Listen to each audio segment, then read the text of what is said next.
¿Ves? Esa no es azúcar. No te duele el olor, mira.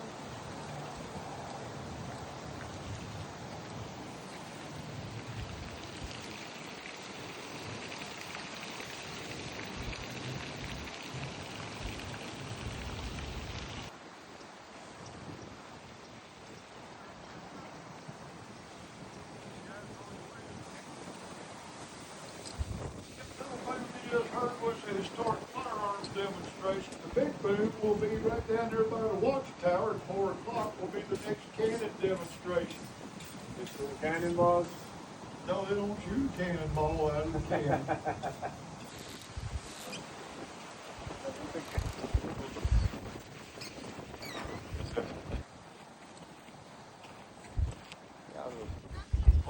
Mientras más gruesa la soga, menos cuenta tiene esa.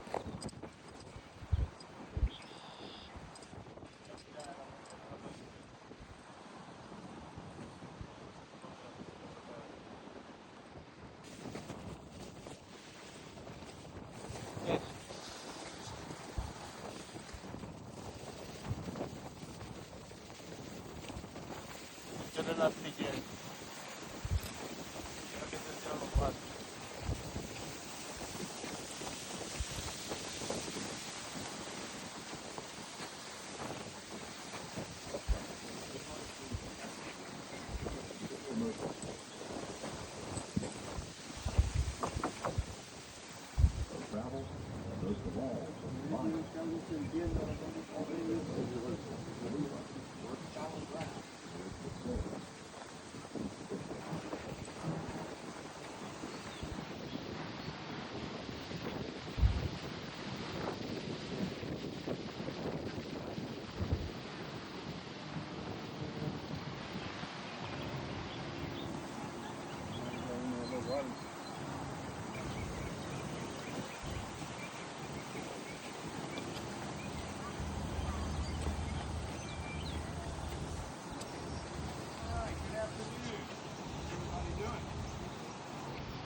Iron crossbow bolt heads.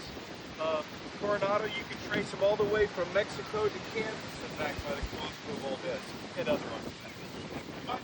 Why are you bringing a medieval weapon like a crossbow with you when you've got you've got the arquebus matchlock and a matchlock musket basically becomes a real heavy, awkward club when it rains. You can load up this thing and it'll fire right through a storm. No problem at all. I'm going to go back to the history of the crossbow. It's invented, like pretty much everything else in China, between the 6th and 5th century BC, believe it or not. And they had some pretty amazing versions of the crossbow, even a fully automatic machine gun. But really didn't change much until about 1300 when they came up with the steel prod. That meant you could lighten up the whole thing a lot, because before it was steel, there was an all-metal prod or bow on there. You had a laminate of horn, wood, and bone. So the stock had to be a lot beefier to hold all that energy in there when you cock it back. There's a lot of stress being put on the stock, so you had to make it beefy. Once you had a metal prod, you could lighten it up. And this is a pretty good copy of a mid-16th century hunting or target ballesta.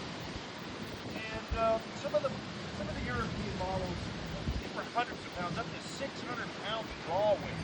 You can believe that. And they had to crank it back with a winch, believe it or not. Other models, they only required a type of lever known as the goat's foot. You may have seen that in stuff like Game of Thrones or whatever.